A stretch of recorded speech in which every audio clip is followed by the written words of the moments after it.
My name is Emiliano Barragán, and my life and my family's life is in great danger.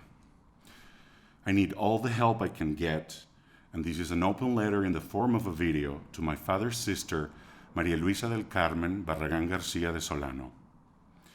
To Morgan Stanley Bank and Isabel Torres Ullauri, Morgan Stanley's Senior Vice President and International Wealth Advisor. My grandfather, Efrencibiardo Barragán Romero, died in Quito on the 25th of July of 2020. My grandmother, Maritza García Loyacono, died in Caracas in December of 2020. My father, Efren José Miguel Barragán García, died on the 28th of March of 2021, also in Caracas. A few days after my father's death, his sister, María Luisa Barragán, called me to explain that years ago my grandfather had opened an account for my father and that my brother and I were going to inherit the money in this account plus investments in different shares that we may want to keep or sell. My father's sister said that my money was safe and she was emphatic about it, and that the approximate amount my brother and I would inherit was around $650,000 each. She later changed the amount to $700,000, not explaining why. She did not mention any details regarding this account and/or investments other than the possibility to open an account where my brother and I would both receive that approximate amount. On the 29th of April of 2021, I received an email from my father's sister, which was also sent to my brother, to Isabel Torres Ullauri, as I said before, Senior Vice President and International Wealth Advisor, and Adolfo Ruiz, Senior Register Associate, at Morgan Stanley's office on 55 East 52nd Street in New York, postal code 10055, with the prospect of opening an account. My aunt instructed my brother and I to contact Mr. Ruiz via email to provide him with a copy of my passport, information like my home address, phone number, job description, and especially a brief explanation about the origin of the money, which she told us to write, and I quote her, "Father's inheritance, my father." With the purpose of possibly opening an account, I was able to send Mr. Ruiz an email on June the 15th of 2021, never receiving any replies whatsoever by email or by phone. By July the 23rd, I decided to call Mr. Ruiz personally to find out why he had not replied, but the call was taken by Isabel Torres Ullauri herself instead.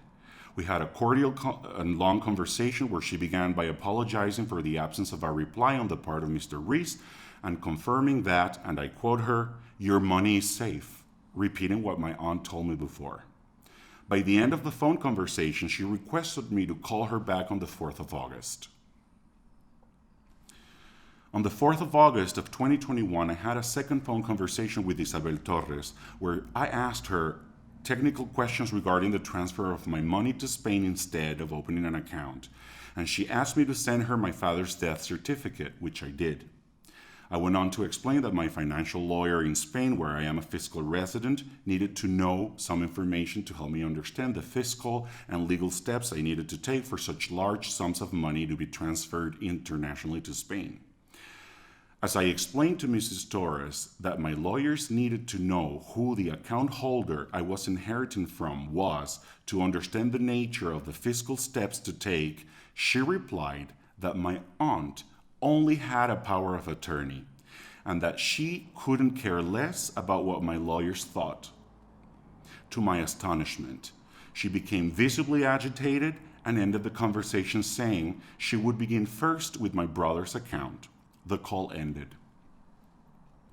Needless to say, I became really worried because hearing that statement from a senior vice president of such reputable banks is never a good sign.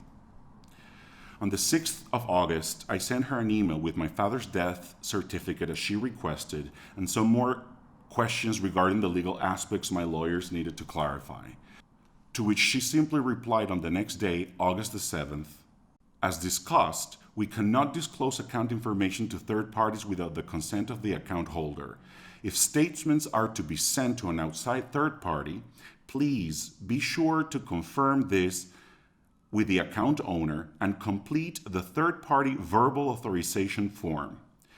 If the client does not consent to releasing their account information, then we may not disclose to a third party absent a court order.